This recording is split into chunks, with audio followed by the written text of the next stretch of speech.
Time के बारे में है ना। अब इतना कॉपी करो तो मैं क्वेश्चन कर रहा हूँ, करो कॉपी। चलो होपफुली कर लिया होगा, देखो समझो।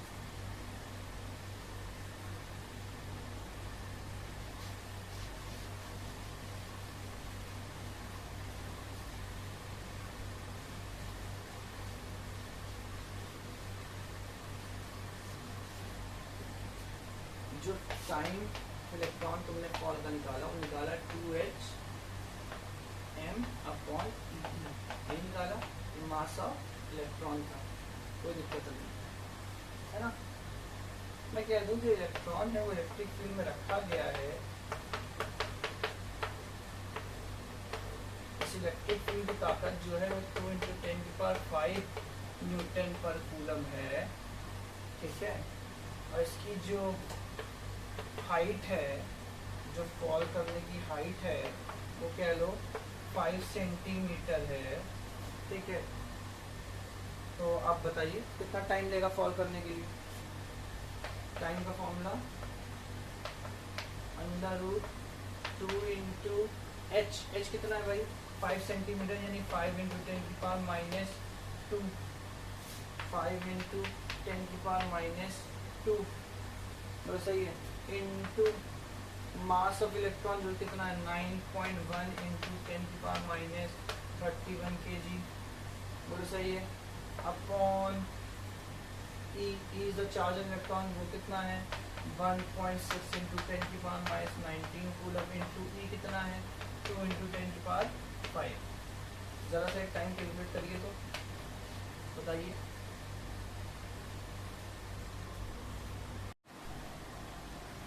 ये कितना आया, लगभग आया होगा 2.38 × 10⁻9 सेकेंड्स। बहुत कम टाइम, बहुत ज़्यादा कम टाइम, बात में आ रही। अच्छा, यहाँ पे सेम फॉर प्रोटॉन भी निकाल सकते हो, है ना। अब बच्चे सोच रहे होंगे सर आप इफेक्ट ऑफ ग्रेविटी यहाँ पे छोड़ दे रहे हैं, आप इफेक्ट ऑफ ग्रेविटी क्यों नहीं देख रहे हैं। एक्सेलरेशन जो यहाँ पे आ रहा है इलेक्ट्रॉन में गिरने की वजह से, प्लस यहाँ पे 9.8 इसमें प्लस होना चाहिए, है ना। एक इलेक्ट्रॉन अगर गिर रहा है with a something acceleration E, तो इस एक्सेलरेशन में प्लस 9.8 भी तो होना चाहिए। अब ये प्लस 9.8 क्यों नहीं कर रहा है इसकी गिरने में एक्सेलरेशन में, वो इसलिए नहीं कर रहा है कि एक्सेलरेशन बहुत ज़्यादा होगा। तो अगर इसको निकालो तो ये लगभग 10 की पावर समथिंग 12 या 13 या 10 के क्लोज आएगा, है ना। अब इतने एक्सेलरेशन में अगर तुम लगभग 10 भी प्लस कर दो, है ना, 10 की पावर 0.0000000 में तुम अगर 10 प्लस कर दो तो उसका बहुत ज़्यादा फर्क पड़ने वाला नहीं है। तो यहाँ पे इतना ज़्यादा एक्सेलरेशन है कि ग्रेविटी का एक्सेलरेशन तुम इग्नोर कर सकते हो। बात समझ आई। एक इलेक्ट्रॉन का एक्सेलरेशन निकाल के देखो ना, फोर्स तुमने निकाली है E, फोर्स का फॉर्मूला, एक्सेलरेशन का फॉर्मूला तुमने डायरेक्टली मैं लिखता हूँ, एक्सेलरेशन का फॉर्मूला तुमने लिखा है E/n। यहाँ पे एक्सेलरेशन इलेक्ट्रॉन का, मान लो किसका इलेक्ट्रॉन का होगा, जब कैलकुलेट करो इलेक्ट्रॉन का एक्सेलरेशन बहुत ज़्यादा आएगा, E यानी 1.6 × 10⁻19। इलेक्ट्रिक फील्ड कितनी है 2 × 10⁵ अपॉन मास ऑफ 9.1 इंटू 10 की पावर माइनस 31 kg। अब तुम निकालो, देखो -31 ऊपर जाएगा +31 -14 10 की पावर 18 में आएगा एक्सेलरेशन लगभग। तो 10 की पावर 18 में देखो 18 में 17 में आएगा एक्सेलरेशन। तो इतना ज़्यादा एक्सेलरेशन आ रहा है 10 की पावर 18 में कि तुम उसको इफेक्ट को क्या कर सकते हो, इग्नोर कर सकते हो। उस इफेक्ट को इग्नोर कर सकते हो, तुम्हें उसका कोई बहुत ज़्यादा फर्क पड़ने वाला नहीं है। अगर इसमें 10 एक्सेलरेशन और जोड़ दोगे तो वो बहुत ज़्यादा फर्क नहीं पड़ेगा। इसलिए मैंने यहाँ पे ग्रेविटी का इफेक्ट नहीं लिया हुआ है। बात समझ आ गई। और तुम ये देखोगे कि एक्सेलरेशन ऑफ इलेक्ट्रॉन और एक्सेलरेशन ऑफ प्रोटॉन दोनों आएंगे अलग अलग, बट जबकि अंडर ग्रेविटी ऐसा नहीं होता है। ड्यू टू ग्रेविटी अगर एक्सेलरेशन आएगा तो चाहे एक पत्थर को गिराओ चाहे एक छोटे से पंख को गिराओ, दोनों सेम गिरेंगे। हालांकि वो बात है पंख पे फोर्स लगती रहती है इसलिए वो साथ में नहीं गिरता, लेकिन अगर वैक्यूम में गिराओ तो तुम्हें पता है कि दोनों क्या गिरेंगे, साथ में गिरेंगे, है ना। चाहे एक बड़े पत्थर को गिराओ चाहे मैं छोटी चौक को गिराऊं, दोनों क्या गिरेंगे, साथ गिरेंगे। दोनों में क्या सेम आता है, एक्सेलरेशन अंडर ग्रेविटी। पर यहाँ पे दोनों में एक्सेलरेशन सेम नहीं आएगा। बस में आ रही। चलो